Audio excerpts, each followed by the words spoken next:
Shalom, everyone, and thank you for joining another episode of Crossing Boundaries. My name is Kim. I'm streaming to you live from Tel Aviv, Israel today. And together with me is my fabulous co-host, Aziza Bustera, one of the co-founders of Majdi Tours. And today, Aziz, we talked about it, that it's kind of funny. We both haven't been to the place we're talking about today. The first, it's our first time doing an episode about a place we haven't visited. Which is bizarre, and it's definitely, India is 100% on my bucket list. A lot of Israelis go to India. We were talking about it, and the first thing that comes to my mind is like, how in love they come back to Israel with yoga and vipassana and Indian food, and everyone is praising it. And after living in New York, I have to say that Indian food in Israel needs to step it up a notch. But I'm sure that it's completely different than what is actually what can actually be found in India. But you were also telling me that as a kid you were watching Indian TV shows, right? Yeah, almost Indian movies and TV shows. We watched Arabic and Indian. That was it. And I grew up pretty much watching every movie that Amitabh Bachchan has done, which is the most famous, at least for us, was the most famous actor. And yeah, I had a cousin who literally could speak some Hindi because he watched so many movies. He could make sentences together. It was the best. And I think we have similar culture in some ways. We have the language is so different. I don't know, like we felt we can understand a little bit. So we have a lot of influence of India on us, and traditionally Palestinians really like India as a country and Indian people. Even we're not going to go into that now, but even politically, which has shifted with time. So yeah, we grew up feeling a strong affinity towards India, and it's amazing. Also, in the kibbutz that I was born in, there was an Indian family actually, and apparently there was a Jewish community in India that once Israel was established, some came to Israel. So it's funny to think about all of these connections, and we're so happy to now actually connect with people from India, either living there or growing up there. And learn a bit more about the country. One of the questions that Aziz and I are waiting to ask is about their favorite spots to travel, because just looking at the pictures, it's amazing and making us want to travel again. Well, let's get started, Aziz. Do you want to start us out? Well, I thought since we're talking about movies and Bollywood and India's art and culture and music and how much it influenced us, I thought would be great to start with somebody who is an actress. Reena has volunteered to join us today, I'm very grateful for that. I had a friend who was going to join us who got Kneshka, who got not feeling well, and Reena stepped in the last minute to join us. So we haven't actually talked before, and so I'm excited to hear more about you. But Reena, can you start by telling us how did you end up becoming an actress? Why go into? I mean, I know the art scene and movies and music in India is such a huge thing, but what made you go into that direction? Okay, you can say that my journey as an actress began as a coincidence, in the sense I was not really keen into joining films or television, or I was never really into watching the shows and things like that. But a friend of mine who was really interested in joining this field, she met a very big director that time. I'm talking about like almost 20 years back. And that time I was staying in Delhi, that is the capital of India. So there a very popular director had come to shoot for a telefilm. And I had just accompanied a friend of mine, and my director said that probably you have a screen presence, so I would like to take a small audition of yours. I said, okay, go ahead. So for me, it was just a fun thing. So I gave the audition. The director really liked my screen presence, and he gave me a very small role in the film, in the telefilm. And I really enjoyed. And I don't know what I really enjoyed, maybe the glamour part, or meeting the people, or interacting with so many people on the set, and everything was so new and so glamorous, and I really enjoyed. So my director said that think about it if you want to join this line, and if you are serious about this career, then you will have to move to Bombay. Now Bombay is the main hub for our industry. So I spoke to my parents, and my father was a little skeptical because in Bombay we really didn't have a place to stay, and where would I be staying, and how would I be staying, since I'd been living with my parents. So how parents are. So I convinced him that you don't worry about that part. I will take care, but you need to just give me the permission. I came to Bombay. Initially, I stayed with my family friends for a while, but then how our shootings are like, one day you're shooting, then you have a gap of 5 6 days, 7 days, and then again you're shooting for 2 days. So this kind of a thing, this kind of a work, my family friends really didn't understand, so it wasn't very comfortable for me to convince them about things, and it was getting a little uncomfortable. And anyways, you can't depend on somebody for a very long period. So I started staying as paying guest. So for me, the biggest challenge coming to Bombay wasn't getting work. The biggest challenge was finding a decent place to live. So I started staying as paying guest, but then that has its own set of problems. Then eventually I moved in with a friend, rented an apartment of my own, but then that was expensive. And during that time, I was offered a mythological role. Now, mythological role, as in I was supposed to play a goddess. River Ganga is a goddess in India. So I was supposed to play the role of the goddess.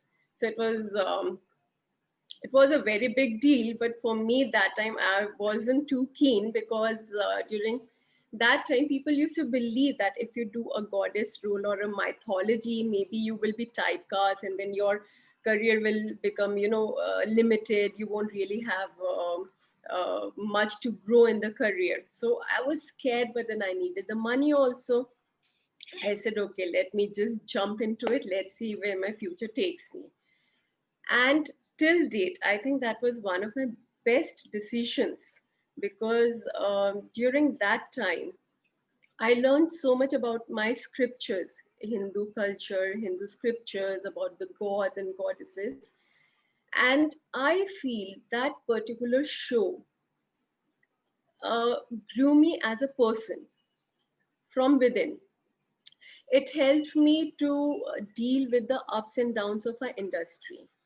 I feel that is another very big challenge for especially newcomers. When they come to Bombay, they come with so much hope and so many dreams, and everybody wants to make it big in the industry. And the moment they get work, they get name, they get fame, they forget that this is temporary. It is not a permanent thing. So you need to save for the time that you won't be having work. Then you need to have the stability of the mind. You have to be patient, that tomorrow, if today you have work, you have name, fame, tomorrow somebody may not recognize you, and it's not a big deal. You have to that maturity. So I feel I got all that. I learned so much during the time that I was doing this mythological show. And then another fear that I had, that I'll be typecast and I won't really get many shows after that.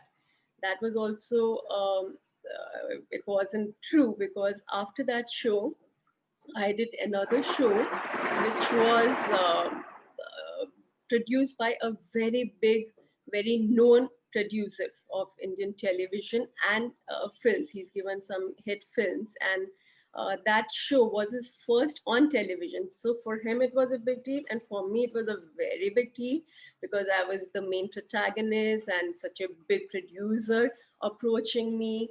And of course, I had given auditions and look tests and screen tests and a lot of tests and rounds I had gone through. So, well, finally, when I bagged the role, it lasted for 6 years, and that was my golden period of the career. Now, when I started the show, because it was such a big break for me, I was very scared whether people will really accept me, and will the show really do well? We'll be able to get the audience and a lot of things, because my career depended on that. So my producer said something very nice. He just said that, understand one thing, that if one person also watches this show and we are able to change that person's life with our message, that's worth it. It's worth all the effort and all the money that we are putting in. That was one thing that changed me a lot. As in, I started expecting the least. You just give your best, you do your best, do the hard work, don't expect the results, don't wait for the TRPs. The TRPs are like how hit the show is. Don't wait for all that. It may do well in a week or it may not do well, it doesn't matter. You just continue doing your work. That's all I learned. So That's amazing, amazing insight. Um, I mean, it seems like you learned so much throughout this whole process, and I have to connect to what you were saying about the impact that you have on this maybe one person.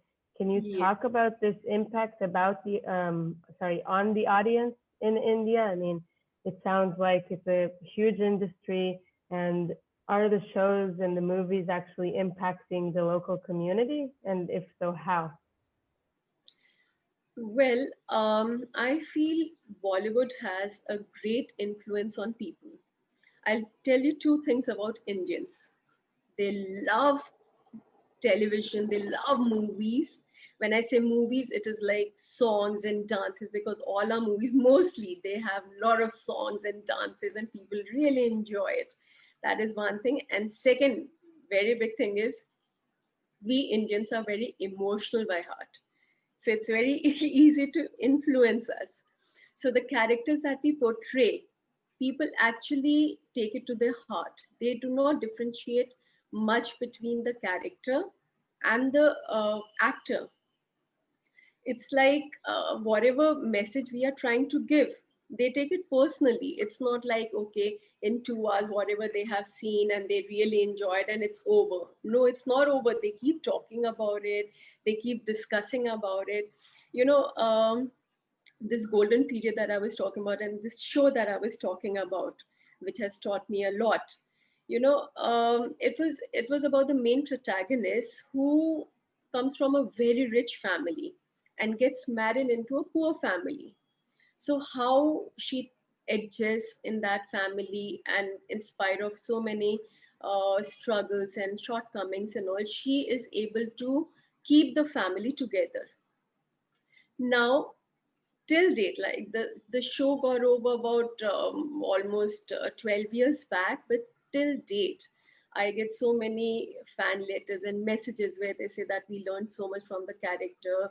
We are going through these problems in our family, in my marriage or with my in-laws or whatever, but then I remember your character and I try to live like that, and I feel that if you could overcome. They do not understand that I was playing a character. I may not really be like that, but it really touches your heart when they say things like this, that we have tried to deal with the situation the way you dealt in your show, so we want to be like you. So you feel that, okay, your performance, your acting has not just been your hobby, it has given a new meaning to my career also. It has given a meaning to me also, that it is not just entertainment. I'm being able to do something, I'm being able to influence people, and that's the biggest compliment for me.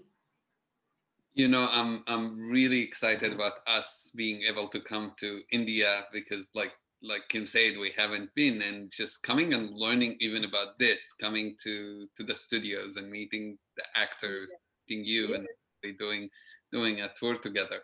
But before we finish, we wanted to ask you about what's your favorite spot in India? if you were to tell us, here is what I like, what's your favorite spot that you like to go to in India? I'm basically a complete nature person, hill person, mountains, river, anywhere that and I'm not a very social person. I don't enjoy too much crowd. So any place which is like full of nature and greenery and as I told you, I have been to Leh Ladakh twice already, and I would love to go there again. And not only that place, I want to go to any hill station. I think I'm okay. I'm getting the pictures. Yes, yes. There's Look, a place look, called sorry. this looks amazing. Yes, it's it's like heaven on earth. I love this place. All right, so when we come, we're gonna have you take us to. Oh yes, absolutely. It was a pleasure. Well, She thank, doesn't like the crowd, Aziz, and you're No, bringing yourself to it. I don't mind company definitely. Crowd as in like I don't like city crowd. I don't like to bump into people when I'm trying to just enjoy the nature. I'm But kidding. company, That looks beautiful, Reina. And thank you so much again for joining us. We appreciate it, and it was fascinating to hear you speak about your job and how it developed through the years. So thank you. thanks for inviting me. Thank you so much. It was my pleasure. yes, thank you. And next, we are going to talk to Arun. We're shifting totally to a totally different topic and talking about innovation in India, because India is it's an amazing place. When you think of even innovation in the United States, you think of big companies even in the United States, and the people who often run some of these companies come from India, and that's true in the Middle East. That's true in so many places in the world. And so I reached out to a really dear friend who whenever we meet, we spend a lot of time together. Arun Raj, he's a TED fellow, and he's an innovator. He's a brilliant guy, and we normally just, the funny thing, we spend so much together, we never talk about our work. We just, when we meet, last time we met in Scotland, we just had so much fun. We were at a conference, and I don't think we ever talk about work. We just talk about culture and things happening all the time. And so anyway, I wanted to have you, Arun, with us to talk about Indian innovation, but maybe before, give us the example of your work. What are you doing, and how did you end up doing what you're doing now? Right. Thank you, Aziz, show. And one second. Yeah. So can you hear me, Aziz? Am I Mhm. audible? Right. So I'm just going to take you back to, rewind back to 2003. So I was an undergrad student then, and innovation was something like it was something like a rocket science for all of us, you know, because an undergrad student would have to just do a theoretical study practice, and you just need to get a job and settle down, and then probably do a master's degree and grow your career. But something called as innovation was just like a dream for all of us. We never knew what innovation was defined as. Was what could you do with innovation? And I think it was accidentally that I just came across a situation where I felt really tired of theoretical knowledge, and I wanted to do something on hands-on experience. And I ended up building a race car. And while building the race car, that was the most funny moment because everybody thought that I was building a Formula One car. What I was actually building was a Formula style race car, and there was so much of propaganda and publicity about my university is building a Formula One car, and there was a lot of misconceptions until we actually built a prototype, which took like 18 months, and then we raced it in another country in Australia, and then people actually understood that race car was just a medium, but then the students get on hands-on experience trying to connect with their theoretical and practical knowledge. And I think in 2005, that was the era where the undergrad students took to the next level of creating an ecosystem of startups, and startups not necessarily successful, but at least there was an attempt made to build startup scenarios. And gradually there was quite a lot of innovation progress that was happening, but down the line there wasn't any sort of an ecosystem that could scale up that innovation. So anyone would start up an innovation or innovative idea, probably they would work for like a 1 or 2 years, and then they would probably migrate to another country to build it up to a next level. So that was what is happening for quite some time until recently. Things have changed in India. So I would say that right now the ecosystem is such that at least you could see some of those innovations being available in the local market, or I would say in the domestic market. And the ecosystem has been created with a lot of resources and knowledge and information that has been provided that can accelerate a lot of more potential innovators to come into the scenario and be able to bring their innovation into life. So that's what is happening currently. So are you seeing more innovation coming through? I mean, are you seeing more people wanting to stay in India and to be innovators in the country, or entrepreneurs in the country, and keeping the ideas inside, or are people still looking for opportunities outside?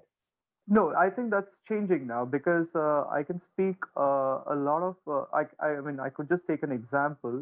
There's a very famous electric bike company that that started off with one of the universities in India, and now they really scaled it up to a production level.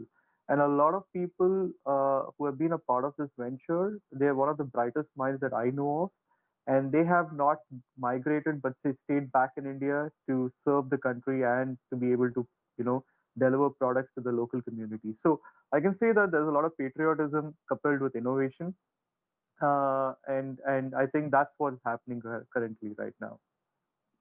Aaron, do you see innovation as something bringing people together in India? Like, do you see innovation as bringing people from different backgrounds, Sikhs, Muslims, Hindus, all of this? Is it unifying, or do you see it as well each group working alone?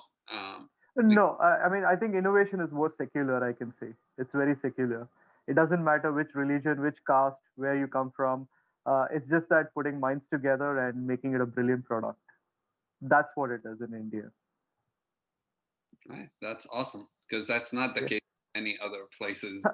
Really, I didn't know that. I thought it was, I guess, probably, India does definitely has a multicultural factor, but I don't think that really interferes with innovation. All right, that's fair. That's fair. What are some of the innovations that's happening in India that you think people should know about? Anything comes to mind? Like you mentioned the race cars, and one of the things you told me when we were talking preparing for this, you mentioned about how many schools now in India are developing race cars, which was quite surprising. Here's one of your shots with one of. Right. Thank you, Aziz, for sharing this. It just takes me back to memories for sure.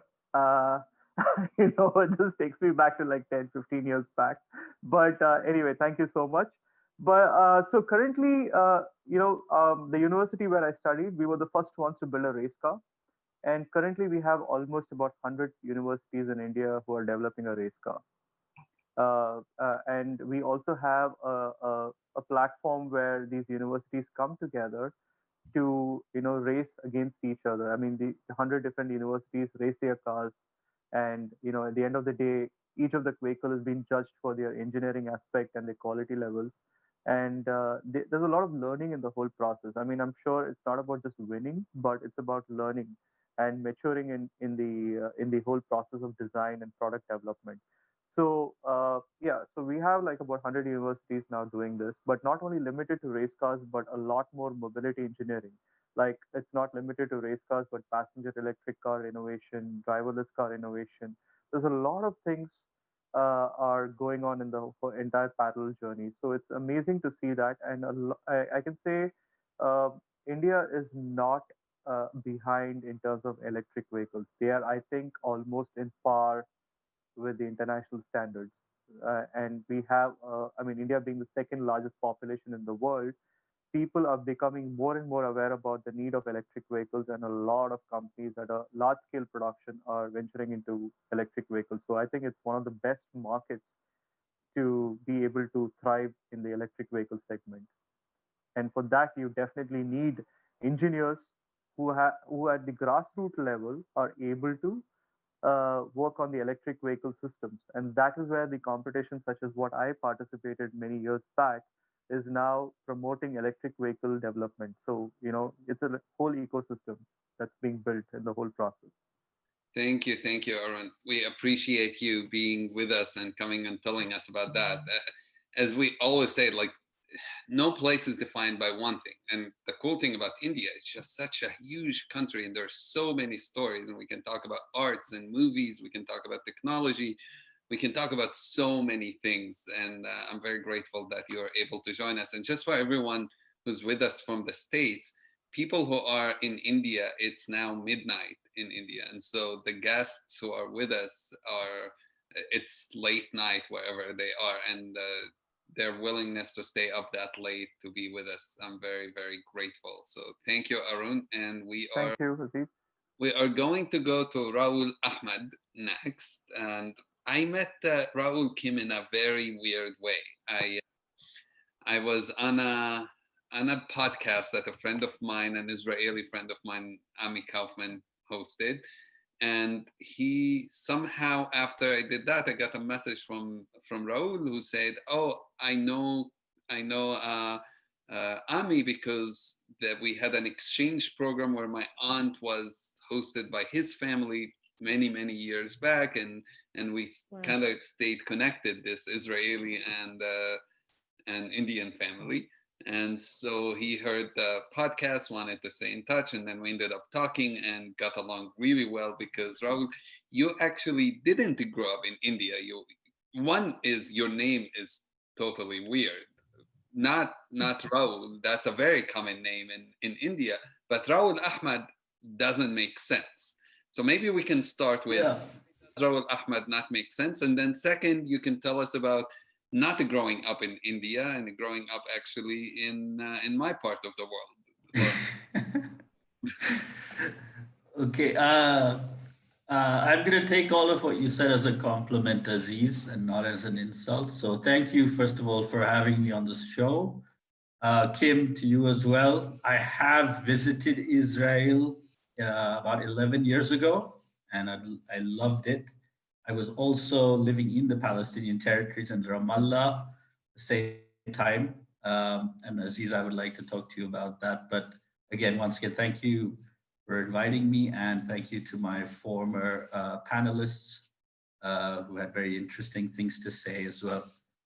Yeah, so yeah, Aziz, we had a brief conversation on a few days, Monday, I think Monday and Tuesday, and yeah, I'll just try and give everyone a little idea of my background and yes, the uniqueness of my name. So two things. Say Rahul, the most common possibly Indian Hindu name in the world, in India. Ahmed, as you know, on the other end of the spectrum, common in India and other parts of the world. Dad, Muslim, mom, Hindu. Fell in love in the 70s in India, and actually in the city that I live in right now in Pune. Eloped, and because neither of them were practicing in terms of their beliefs, chose to name both my elder brother and myself Hindu names so that we possibly weren't even typecast as either Hindu or Muslim. In that sense, neither of them practice or believe to a very large extent what their religion, they read about it and they study. My dad is a scholar as well about more about political Islam, but my mom, in that sense, is very, very. I don't want to use the word secular because it's used so often, but in terms of how religion itself, it weighs very lightly on the family that I live in. The other interesting aspect, Aziz, which you brought up, is my father is now a retired Indian diplomat. So every 3 years, from when he was in the what they call the Indian Foreign Service, was in 1974. You never knew where you were being posted. So on average, 3 years, you could be posted to another country. So my brother, who was born in 1975 in Delhi, preceded me because I was born in Baghdad, Iraq in 1978. And later on, we moved to Sana'a, to Delhi again. So you normally have 3 postings outside and a home posting, which is the Ministry of External Affairs, Foreign Ministry in India. So it's sounds very interesting and possibly glamorous when I tell you where I've lived, but it's definitely, as a child of a diplomat, very unsettling and uprooting, because from Sana'a back to Delhi, to New York, to Jeddah, to London, to South Africa. So you don't really know where you're going, because it's someone is retiring or someone's moving to another place. So you really don't know until a few months before, right? So there's always this thing about losing friends, changing schools, new culture, new identities. And I think, Aziz, that's something that we had talked about earlier. Even though you may go to international schools where a lot of your fellow students come from similar structures, even if they're not from India, you still have this idea about, I guess, a lack of identity, because the Indian diaspora is so large, both because I grew up in the Middle East, and then when I did move on from student life, studying in England, and then I lived in Dubai for about 10 years, you still didn't, you always had an idea about how India was perceived on the outside, whereas the India that I live in now, I find 7, 8 years later is very different. In fact, it's evolved in its own pace, and I find a lot of Indians in the diaspora, or either in the Gulf or the US or the UK, looking at it slightly differently, possibly because their parents, either moved for a better life, if it was the US or Canada or the UK, and had the nostalgic view of what India was. Whereas in the Gulf, where you have such a huge community, both at blue collar and white collar workers, you almost have it as a financial obligation if you're blue collar, or as a, it is the Bollywood, it is the, the lifestyle, but you keep certain traditions of India alive in your own way. So each Indian community seems to mold India to the way it sees it from the outside. So I guess somewhere I fit. I don't know where I fit in that, even if I physically live here. But I definitely think that it's an interesting look at what India is in itself. It's very interesting. And my question about your story is, did your parents try to sustain the Indian identity while you were traveling throughout these different spots? And when you did come back, how do you, what is the community that you feel most connected to within the diversity in India today? Yeah, to answer the first part of your question, I think because my father, the more senior you get, he was a consul general, then he was the ambassador in certain countries, in Saudi, in the UAE, in Oman. So that is a responsibility, especially Independence Day, you're looking after a huge, the largest communities within those countries are Indians. So there's nothing you can do, whether it's Kerala community, Malayali community, there's a huge, and then if you're in Saudi, it's Hajj management. So there are innumerable number of issues and concerns that the Indian community has within those countries. In terms of ensuring traditions, I think one of the factors that he had to deal with was never siding or trying to assume that there's a certain bias towards a community or religion, given India's own secular nature. So there were always possibly pulls and pushes from certain communities within those countries, and obviously never trying to always balancing those uh, the ideas that they have, because in Saudi you may have a larger community from one state of India, but you don't want to ever be seen, favoring that state or that community. So there's always a balancing act because you're being pulled and pushed in certain directions. I think in terms of India today, um, I'm going to be very open, and my father is retired many years ago now, so I don't think he'd mind. But he does have a lot of concern and worry about the direction that India has been and is continually taking right now, given the policies of the government in charge. And I do remember last year when I did meet him, he said that this isn't the India that I grew up in the 60s and the 70s, where you had people, and he grew up in Bombay, Mumbai called now, but I still call it Bombay, that we didn't really care about who the person was in our school in the 6th grade or our 10th grade friends, whether they were Parsis, Iranians, Jews, Hindus, or Muslims. We all lived in a sort of a neighborhood or a community. We played together, we studied together, we got into fights together. But what's happening now is something he has never experienced. And it is very worrying for him that generations, or not even my generation, the younger generation who are in their teens or their 20s, are being pushed into a certain ideology when it itself is going against the grain of what India itself stands for. So he is worried. I to myself, I am worried, but I try to keep an open mind. Also, I don't have that quote unquote baggage that he has, not having grown up here. I've only lived here for now 8.5 years. I did grow up here as a child, but I definitely do see it, and especially when you have the TV media, social media, the internet trolls, and that's a line of work that I do. I'm in community marketing and communications.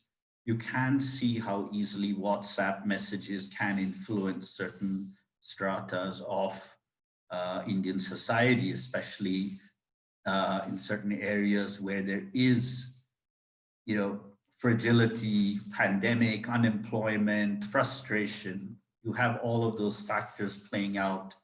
And then, there's this almost, I can look after you, a kind of a big, here, I'll give you a hug if you just do this for me, right?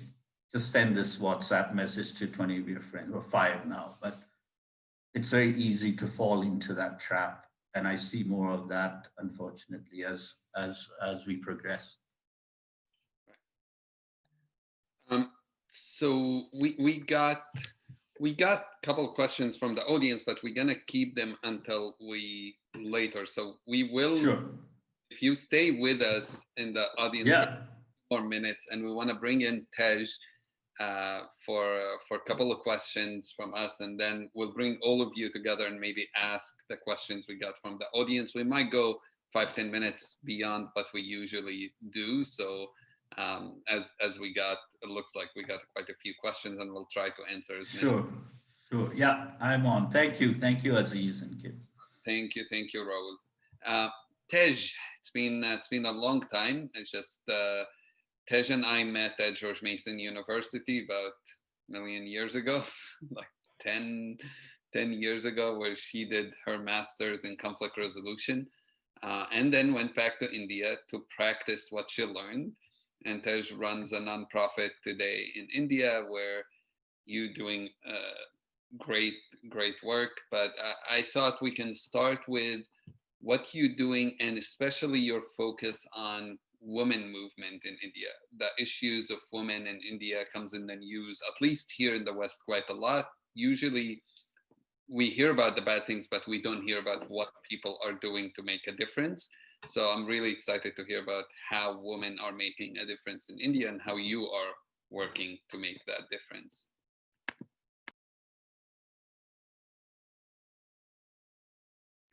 You are muted, Tej. We can't hear anything you're saying. I'm so sorry. Thank you, Aziz. Thank you for giving this opportunity and bringing such wonderful people together. I'm very excited. So I work with a nonprofit called Yugantar. We are based in the city of Hyderabad, which is centrally located, kind of South India. We work on a number of issues. Our major area is what we want to do is deepen democracy. So we do research, we do media work, we have some technology platform. We work for increasing transparency towards the government. So something similar to what you have in US, the freedom of information, we have right to information in India. So we have a platform that makes it easy to get information from the government agencies. So we run a website like that. I started working in a peace building initiative with Gandhians back 10 years ago when I moved back to India after George Mason. Now we're actually, to take away from what Rahul said, we kind of want to work a little more on communal harmony and the kind of new challenges that are coming up in India. But apart from my work that pays for my bread and butter, I'm part of Indians women's movement. And I think probably a lot of you have heard about the big protests that happened in India in 2013 against rape. They were really huge. Around that time was when I also started being part of the women's movement. A lot of young women at that point joined the women's movement. And our major focus has been against rape, but we also work on a lot of other issues, including, equal pay, breaking the glass ceiling, all kinds of various things. But we've also had a large Me Too movement in past 2 years. In fact, I would say the Me Too movement in Indian film industry was not named Me Too movement, but some of that happened even before it happened in Hollywood. And it continued. And some of us took very active part supporting the women in Indian cinema, especially in my region, the Telugu film industry. And we are trying to do various things. We've at various points advocated to change the law, but also we are trying to fight against death penalty, which would be very interesting because a lot of what you see in the rape protests, the anti-rape protests in India is is constantly asking for death penalty to the rapists. And a lot of people in women's movement, the feminist movement, and a lot of my friends believe that that's not going to be a solution. So there are various things, and the words that you hear across the world when you hear of feminism, the words like intersectionality are very key in Indian women's movement too. We want to address the issues of religion, of caste oppression, of LGBT issues, all kinds of issues, and only then do we believe that women would get liberation and we'll be able to fight against violence. Other than that, I kind of want to take away something from what Rahul said and what he said, going away a little bit from the women's issues. I thought this would be interesting. When he said his father did not grow up in the India, he does not recognize the India, and it's not the same India. I'm in my 30s and I don't recognize the India that I grew up in. But I think it's a challenge, and I'm glad Rahul is seeing hope, and I also want to see hope. And that I think there's a lot of work to be done in that area. And I think this kind of polarization is there everywhere. There's that Netflix documentary, which I hope some of you watched, Social Dilemma, about the polarization of ideologies and people and thinking. And I think a lot of that is true in India too. And I think there's a lot of work to be done in that area to bring people together, to to fight hatred and to have more democratic secular values. One of the things that the previous panelists used the word secular. And I remember secular used to be a really good word when we were growing up. It was a thing that we all wanted to be. And nowadays I see a lot of people look at secular as a bad word, as as something that does not represent India. And that's unfortunate. There's I would say a lot of work ahead for us. Yeah, I agree. And you have a question. I just wanted to say this kind of polarization in communities is not really unique to India. I think in the last few years at least, we see polarization happening almost every country I've been traveling to, and I've been in many places. Here in the United States, you can see it in Europe, all over. You can see it in the UK, you can see it in your neighboring countries, from Afghanistan to Pakistan. You can see it in Israel and Palestine. And it's something we have to really, in a global mindset, start thinking of what made people go into that direction and how can we together work through it. But that's just some thoughts I had. Kim, I know you had something to add. I agree. And I like that we go back to speaking about women every now and then, because we see a lot of the organizations that we're working with or hosting on the show are using women to promote these shifts and changes within the polarization. So strong power. And I think that you have to hold some sort of hope in the world that you're working in, Tej, and it actually connects to one of the questions that someone asked us, because we now, we've seen an election in the US of a half Indian woman for vice president. Can you tell us, is there any talk about that in India? What is the reaction? Oh yeah, people are extremely excited. A lot of people are really excited, though I think there are some people in India who are not happy. They would have been happy if Trump came back to power, but especially in Kamala Harris. I know you say Kamala, we say Kamala. It's a very common Indian name. I have an aunt who's called Kamala. There were celebrations and there were prayers in her hometown. She's from southern part of the country, which is kind of where I'm from too, and it's very exciting for all of us to see her, for a lot of us to see her in that position. And I think she's more Black than she's Indian. I think in her identity, in her expression, and all of that. But for me, just to see a woman of color in the United States of America, the most powerful country in the world, to reach that place is very exciting.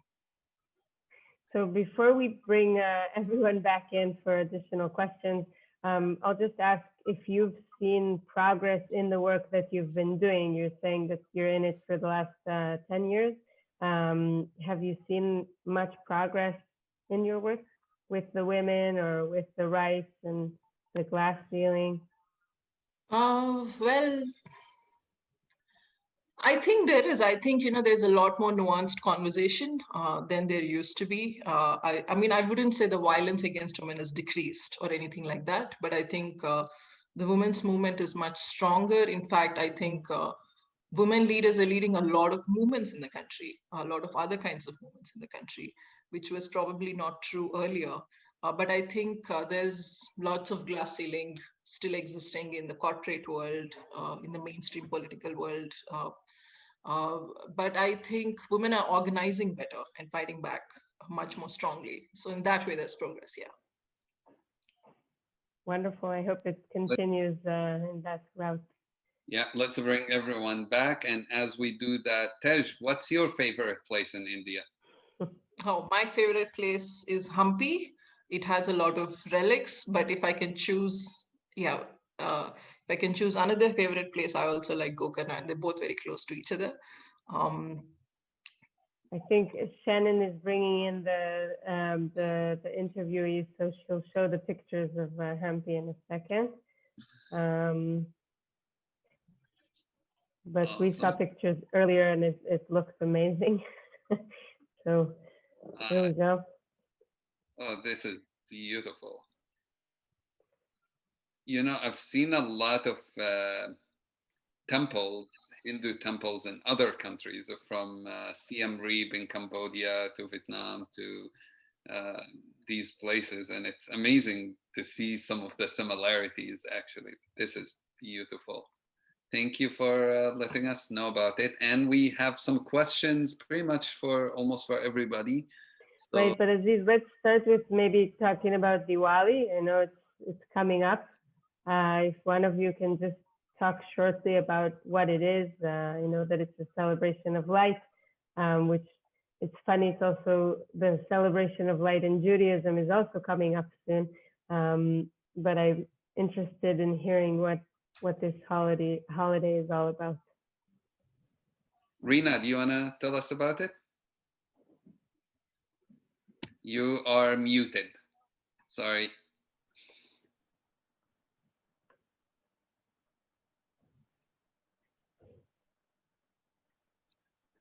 See if we can we help her out, Shannon? I don't know. Here we Here go. we go. Can you hear me? Yeah. Okay. Diwali for us is like Christmas for all the Westerners. It's a festival celebration time, and we love to dress up and look good and go to each other's houses and exchange gifts and sweets, and it's all like happy, happy, and happiness everywhere. It's basically it's victory of good over evil. It's of course attached to a story, a mythological story, where Lord Rama had won a battle with the demon king, and when he came back home, so in the celebration, everybody lit up the whole city. So we are carrying on the same tradition. We light up our houses and we celebrate. Thank you. All right. Well, I'll pick the next question then. We'll go Raj, Arun Raj. Let's see. We hear that India is a study in contrasts, a well-educated and innovative level of society, as well as, as an abject poverty. Can you discuss how these two go together? You have innovation and great education, but you also have significant poverty. And this came from Lorraine. Right. So it all depends on each individual to what level they would like to grow in their careers. And it also depends upon what kind of an ecosystem that each individual would come up from. So if you look at it this way, uh, there is a complete diversification in terms of economy in India and in different levels and different standards of living. And if you look at it in a very different perspective, you can see that you know it all I mean if there's poverty, it's only because of the fact that people are not being able to give not being given an access to the basic education. That still is right now at a very lower level, but again the fact is that it depends on each individual to what level they would want to grow, and it is all about determination. So you can see different success stories in India where rags to riches kind of stories that you can see, and it's all about determination. So it depends on what people, where each individual would want to place themselves in the society. It doesn't depend upon what the government is doing or what the country is doing for them. It's about what you can do for the country and what you can do for yourself. So as long as you understand that, you you could be you can place yourself in the right place. So being in a poverty or being in the best place possible is all depends on each individual, and that's what I've learned being a part of India. I hope that answers your question.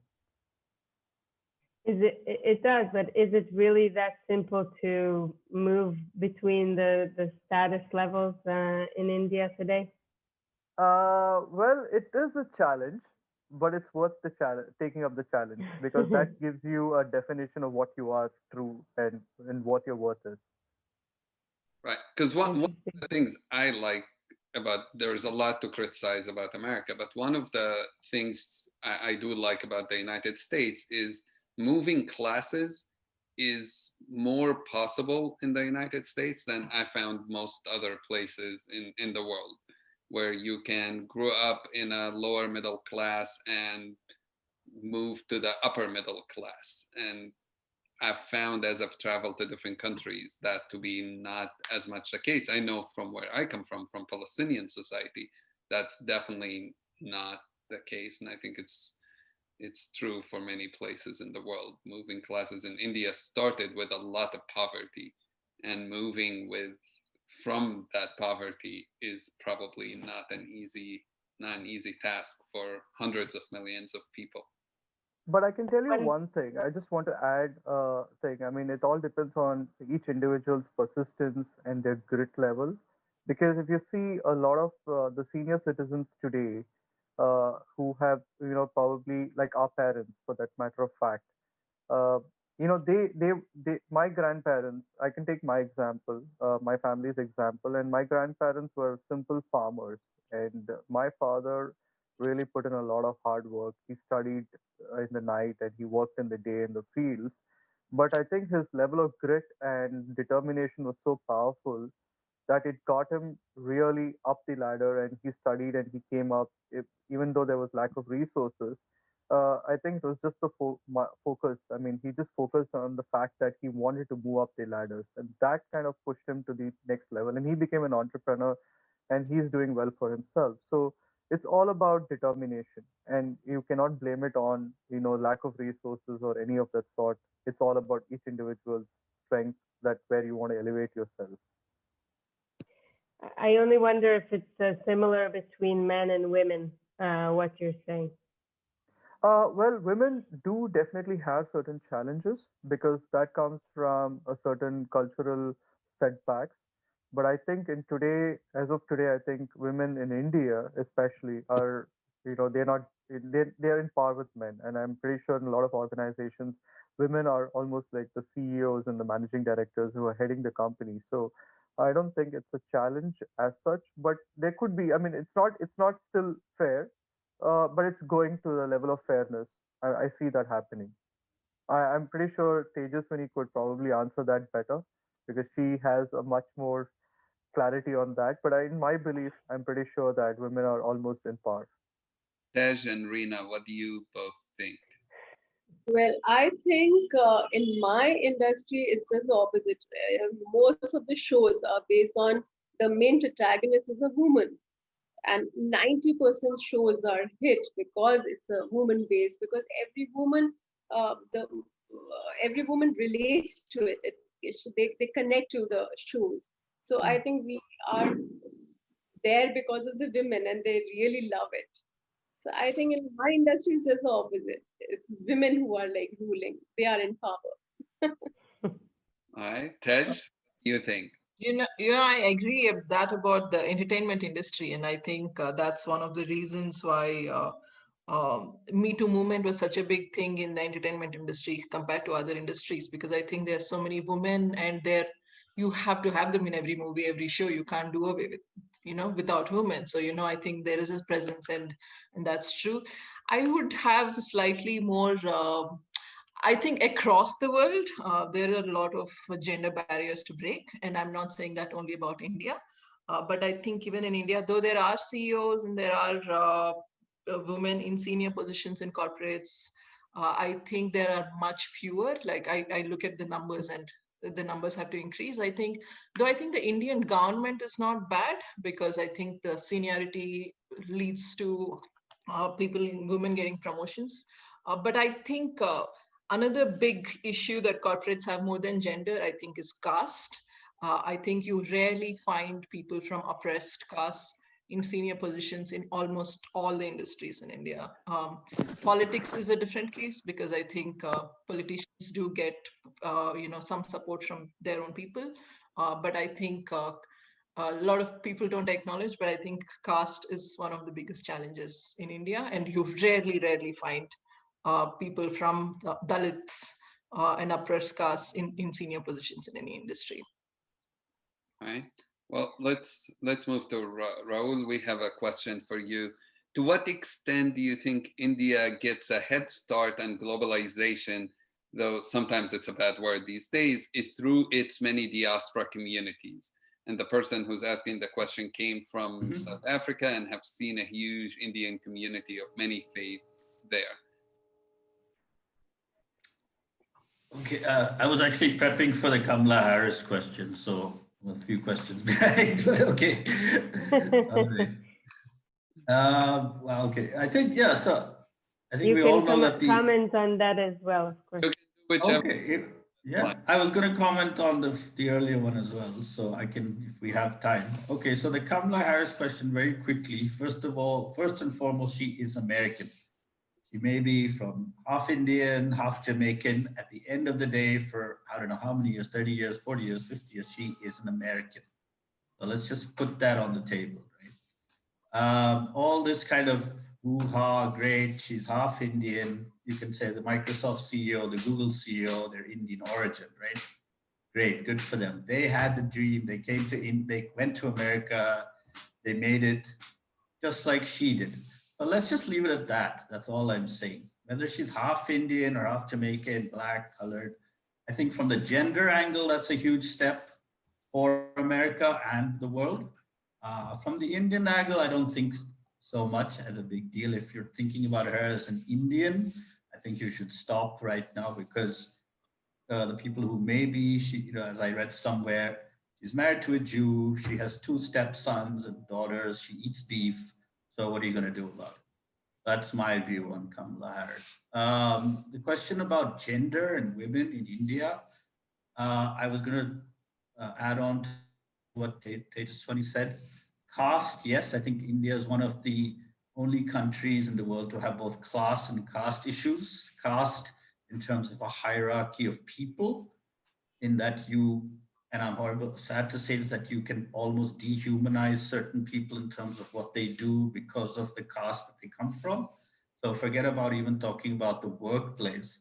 You don't even barely treat them as human beings.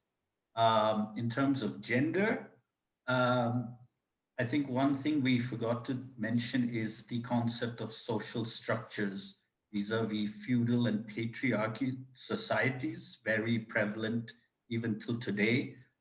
We see them in both in honor killings, we see them in terms of abductions, rapes, destruction of families and communities, abortions of female feticide. So when we're talking about equality, I don't even know where to start, because just because a few CEOs are present in Indian society doesn't make Indian society at all free in terms of gender. So I have very, very, very strong reservations about certain people. I'm not pointing names because India, I think gender is a huge issue in India in terms of where equality lies. Do I have time for the third question, or do you want to open it up? Kim, the only question we haven't yet got answered is the globalization question, and then we should probably, so I wrap up. Rahul, you want to answer? Sure. Can answer it. Yeah, do you want me to continue or? Sure. You got 60 seconds. Yeah, okay. Yeah, so I think India also has one of the largest diasporas in the world, both as people from Indian origin, Indian descent, or if you are in the Gulf or you haven't got citizenship, you have a huge Indian workforce. And especially, Aziz, in the areas that we've lived in, Saudi, the UAE, Qatar, Bahrain, the GCC, over, I think it's about 80%, 85% are Indian workers. The largest, what they call the expatriate communities in those countries are from India. Now, how this changes in terms of global forces, I think one of the things is the idea of, as opposed to Canada or places where you can become a citizen or citizenship, it's very different from being a worker in certain areas. So if it's an Indian worker, it's an H-1B visa in the US versus an American passport or green card holder, that doesn't change the way that forces are, because Indians will still continue to move to pastures, sometimes greener, sometimes not, maybe browner, but that's not going to change. I don't think that's changing with other, possibly Chinese diaspora in the US or Canada, for example, or let's say for other reasons, other communities moving to possibly better opportunities. I don't see that changing. Hopefully, again, this goes back to the political issue about who gets voted into the power in certain large, possibly populist countries. That would have a huge effect on both trade, workforce, and labor. So I guess we'll have to see both post-pandemic and in the next few years. And Arun, you work in the Arabian Peninsula region as well. And what's your view of the head start and globalization through the diaspora? Well, I kind of resonate with what Rahul just said, because I'm right now in the UAE, and it is definitely, you can say that India has grown and is diversified, and it's kind of established itself in many countries as a huge population, as an Indian diaspora. But what I can say is that is currently the scenario is also shifting right now, and it looks like people are also coming back into India. So that's going to be a big challenge in terms of accommodating the Indian community from outside returning back to India. And that I mean I'm going to be surprised to see how that's going to kind of build a status quo. But in terms of globalization, I'm maybe not. I don't think it would be the right time to even give an opinion about it, because every day things are changing. So I would probably just say give it some time to see how this is going to take shape. I mean, I wouldn't be able to give you an affirmed answer on that at this point of time. Probably Rahul has got a better answer. I mean, he definitely has a perspective from the global, but with the dynamics changing on a daily basis, we have to wait and see. Right. Kim, I have like a million other questions I want to ask. I think we are 10 minutes above what we usually do. So we want to say thank you so much for joining us today. Tej, Reena, Rahul, and Arun, you are all amazing. And I like that we got such a diverse point of views, just about different parts of India and different thoughts about India. So that's, I think, if anything, it makes all of us just want to get on a plane as soon as possible and head over to visit you in person. And I'm pretty sure, I don't know, either 2021 or 2022, Kim and I will be heading to there, depending how soon this pandemic is over. Amen. Thank you so much, everyone, for joining us. Aziz, do you want to talk about next week? Yeah, before we leave next week, we are talking about Iraq. So staying in the region, Iraq is an amazing country. Another country neither Kim or I have been to, the few that we haven't. And we are inviting a really dear friend of mine who has specialized in Iraq, have been spending a lot of time there, Ina Rudolph. She will be joining us to talk about anything you might have questions about when it comes to Iraq, the whole Shia Sunni communities, militia groups, which she has been involved in and studying as well, radicalization, beauty of the country, good stories about the country, where it is today, how even what's going to happen with American policy, whether Trump or Biden, what happened in the past, what could happen in the future. I think we can discuss a lot of those topics, and I think it's going to be an incredible conversation. Maybe even we can get into the whole what's the foreign policy toward the Middle East is going to be coming up soon in the United States. So that's next week, and we usually end our show with the statement that says it's not where we travel, but it's how we travel. So when we come to India, it'll definitely be a different type of travel. Stay connected. Forward. Thank you. Bye. Thank you. Bye. Thank you. Bye-bye. Bye.